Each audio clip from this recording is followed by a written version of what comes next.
Supreme court জানিয়েছে যে আমাদের বক্তব্য তারা শুনবেন। আমরা এতদিন রাস্তার লড়াই করছি। রাস্তার লড়াই মূলত আমরা কেন্দ্রীভূত রেখেছি রোপা 2019-এর যে বকেয়া মহার্ঘ ভাতা সেটাকে নিয়ে। আমরা আন্দোলন শুরুর আগে মহার্ঘ ভাতা প্রায় বন্ধ ছিল।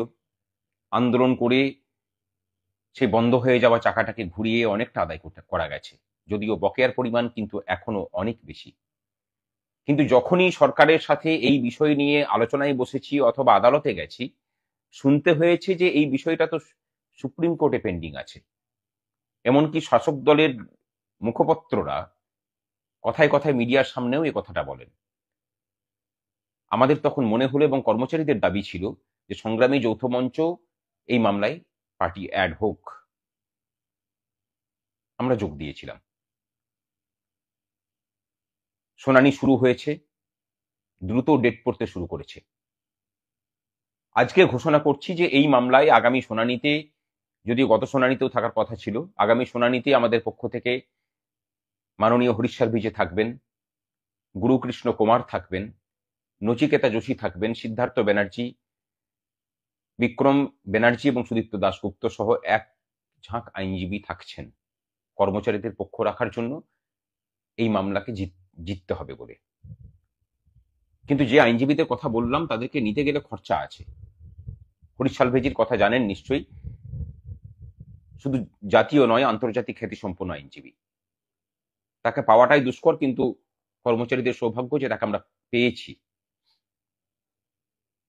কিন্তু যেটা অসুবিধা হয়েছে, আমরা যেমন কর্মচারীদের কাছে পৌঁছাতে পারছি না, শিক্ষকদের কাছে পৌঁছাতে পারছি না সাহায্যের আবেদন নিয়ে, এই অবস্থায় আপনাদেরকে এগিয়ে আসার অনুরোধ করছি।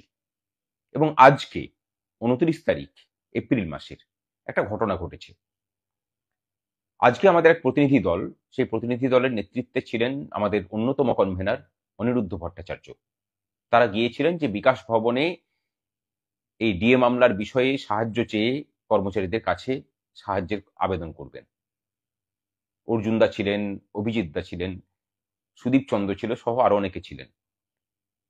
কিন্তু বিকাশ ভবনে বিভিন্ন অছিলায় তাদেরকে ঢুকতে দেওয়া হয়নি।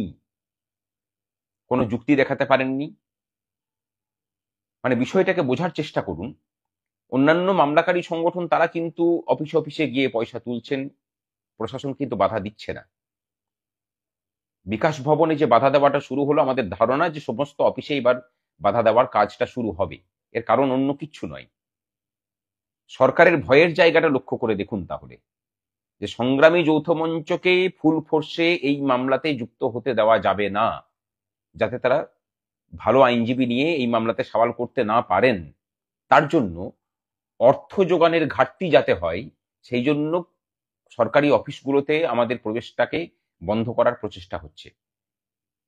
এতে যেমন শাসক দলের সংগঠন আছে যুক্ত, তার সাথে প্রশাসনিক উচ্চ মহলের কর্তারাও আছেন।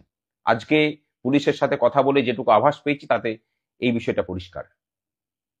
এই মতো পরিস্থিতিতে আমরা পিছিয়ে আসার জায়গাতে নেই, আমরা পিছিয়ে আসতেও পারিও না। এই রাজ্যের সমগ্র কর্মচারী, শিক্ষক, পেনশনারদের কাছে আবেদন, আমরা আমাদের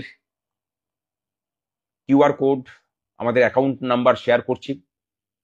অনলাইনে ছাড়া অন্য কোনো মাধ্যমে আমরা পয়সা নিচ্ছি না। কেউ যদি পয়সা নিতে যান তাদেরকে দেবেন না, সেই পয়সা কিন্তু আমাদের কাছ পর্যন্ত এসে পৌঁছাচ্ছে না। এর আগেও আমাদের আন্দোলনের নাম করে বিভিন্ন সংগঠন তারা পয়সা তুলেছেন, সেই পয়সা আমাদের কাছে এসে পৌঁছায়নি। আমরা পরে সেই সংগঠনগুলোর নাম জানিয়ে দেব। অনলাইনে দেবেন, দিলে আমাদের হিসেব দিতেও সুবিধা হবে। আমরা চাই পাই পয়সার হিসেব কর্মচারীদেরকে বুঝিয়ে দিতে। আপনারা সহযোগিতার হাত বাড়িয়ে দিন। এছাড়া দ্বিতীয় কোনো রাস্তা নেই। প্রশাসন চাইছে, সরকার চাইছে, সংগ্রামী যৌথ মঞ্চের পার্টি হওয়া তারা আটকাতে পারেননি। এবার তারা চেষ্টা করছেন যাতে সংগ্রামী যৌথ মঞ্চ হরিশ সালভের মতো আইনজীবীদেরকে দিয়ে এই মামলাতে লড়াই করাতে না পারে, সেই জন্য অর্থের যোগানের জায়গাটাকে বন্ধ করতে। একমাত্র আপনারাই পারেন সরকারের এই প্রতিহিংসা, এই কুচক্রের ভেঙে আমাদের হাত শক্ত করতে। মামলা জিতব এবং খুব তাড়াতাড়ি মামলাকে শেষ করব, কথা দিলাম। আপনাদের সহযোগিতার আশায়। নমস্কার।